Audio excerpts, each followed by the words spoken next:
समझ रहा था इस इंटरव्यू की तैयारी के पहले, तो उनका एक पॉइंट था कि फिनटेक के जो लोग हैं उनको लगता है कि हम लोग नए नए अभी सीख रहे हैं, लेकिन आप एक स्ट्रिक्ट पेरेंट की तरह से उनको जरा ज्यादा ही टाइट कर रहे हैं। देखिए, मैं क्लैरिफाई करना चाहता हूं आपके माध्यम से। क्वेश्चन कई बार आता है। पहले तो मैं ये कहना चाहता हूं कि जो सीरियस फिनटेक प्लेयर्स है, they understand RBI's approach very well. आप मतलब इंडिपेंडेंटली आप फिनटेक सेक्टर, अभी एक एंटरप्रेन्योर ने आपके आरबीआई के बारे में अच्छी बातें लिखी हैं कि फिनटेक वालों को घबराना नहीं चाहिए, आरबीआई ठीक कर रहा है। हाँ, मैंने देखा, वो आर्टिकल भी मैंने देखा और कई सारे लोग कह रहे हैं, ये नहीं कि सिर्फ उन्होंने एक आर्टिकल या दो आर्टिकल। यू सी, एक तो है जितने सीरियस प्लेयर्स है, और सीरियस मतलब मैं ये नहीं कह रहा हूं कि सेक्टर में कुछ नॉन सीरियस प्लेयर है वो इरेस्पॉन्सिबल है। मेरा कहने का उद्देश्य, मेरा कहने का ऑब्जेक्टिव वो नहीं है। लर्निंग का इशू। हाँ, दे आर स्टिल लर्निंग। तो एक है तो, और सेकेंड थिंग इज हमारा जो डायरेक्ट इंटरेक्शन है, एंगेजमेंट है, bilateral engagement with individual fintech players and also with groups and association of fintech companies, वो बहुत बढ़ गया है। Every month we have earmarked a day. We have, in fact, 4 years ago we set up a dedicated fintech department. And the purpose of the fintech department is to support, is to extend regulatory support to the fintech players.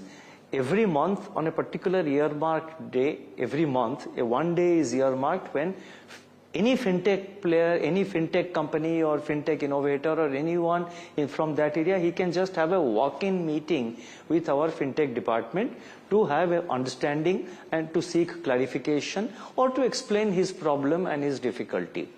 Other than that, we have been holding regular individual meetings and regular group meetings also with the fintech association. पिछले साल हम लोगों ने announce किया था एक fintech SRO, self regulatory organization हो, which will act as a intermediary, as an interface between RBI and the fintech players, because an intermediary, a self-regulation organization will understand their problems better. He can voice their difficulties to us and we can engage. So the fintech SRO we had announced and it is under process.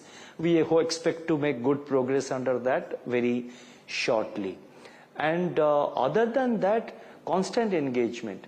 लेकिन आप fintech में जब आप मतलब you are starting a business and when you are coming into a regulated space, एक तो है आप टेक्नोलॉजी सप्लाई कर रहे हैं and you are not in the regulated business, regulated arena, that is different.